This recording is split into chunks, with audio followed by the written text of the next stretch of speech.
আচ্ছা দেখো এখন কি লিখছে, 10 ঘর পর্যন্ত গুণের নামতা মনে করি এবং খালি ঘরে উত্তর বসাই।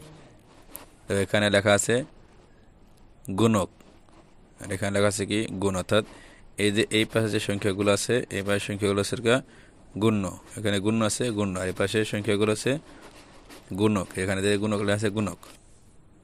আবার নিচে দেখো কি লেখা আছে, গুণের ক্ষেত্রে প্রথম সংখ্যাটি হলো গুণ্য এবং দ্বিতীয় সংখ্যাটি হলো গুণক।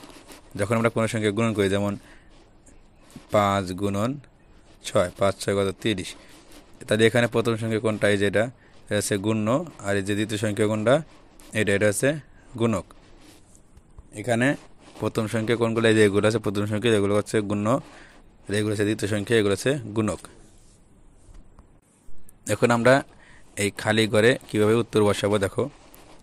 এই যে এখানে প্রথম দেখো কোথায় খালি আছে, এই যে এখানে খালি আছে, এটা কোন ঘরে খালি দেখো, গুণকে যে দিয়ে দেখো, গুণকে এই জায়গায় 7 আর এই গুণ এই জায়গায় কত আছে 3। তাহলে আমাদের কি করতে হবে, যে এই যে গুণ আছে 3, এই 3-এর সাথে এই যেখানে উপরে কত আছে 7, এই 7-তে গুণন করতে হবে। তাহলে কত হবে 3 7 21, আমরা এখানে 21 বসাবো। এরপর দেখো কোথায় খালি ঘর আছে, এই যে এখানে।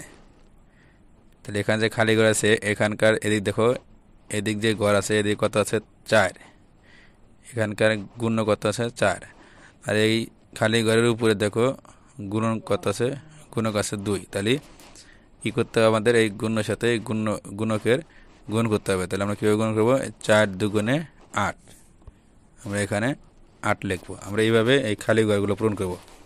এরপর দেখো এই যে এখানে আছে কত, এই যে মাথায় আছে খালি ঘর, তাহলে এই ঘর আমরা কীভাবে পূরণ করব, এই ঘরে গুণ্য কোনটা, এই দেখো এই বরাবর এসে এখানে তো 4, এই ঘরের গুণক কোনটা দেখো, এই বরাবর উপরে যাও, এই যে 9।